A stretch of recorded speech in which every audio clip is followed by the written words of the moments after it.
শীতকালে যখন সরিষা খেতে সবাই সেলফি তোলার জন্য ব্যস্ত, আর আমি ব্যস্ত সরিষা ফুল বাটা খাওয়ার জন্য। আসলে যে একবার এই রেসিপিটা বা এই বাটাটা খাবে তার আবারও বারবার খেতে মন চাইবে। চলুন তাহলে দেখে নেওয়া যাক রেসিপিটি কেমনভাবে তৈরি করছি। প্রথমে কড়াইতে আমি সরিষা ফুলগুলো আর সাথে যে পাতাগুলো ছিল সব দিয়ে দেবো। এর মধ্যে লঙ্কা এবং সরিষা সাথে অল্প পরিমাণে জিরা দিয়ে একটু নরম করার জন্য অপেক্ষা করব। দেখুন আমি কিন্তু সুন্দরভাবে নেড়ে নিয়েছি।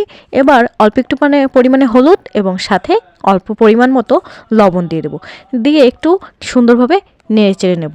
আসলে সবাই তো ধনিয়া পাতা ভর্তা, এ ভর্তা সে ভর্তা খায়, এই ভর্তাটা একবার খেয়ে দেখুন না কেমন লাগে।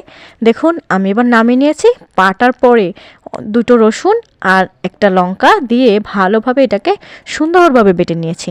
এবার দেখুন কি সুন্দর দেখতে লাগছে। আর এটা দিয়ে আপনি ভাত খাইলে অন্য কোনো তরকারির দিকে তো তাকাবেনই না, আর খাওয়া তো দূরেই থাক।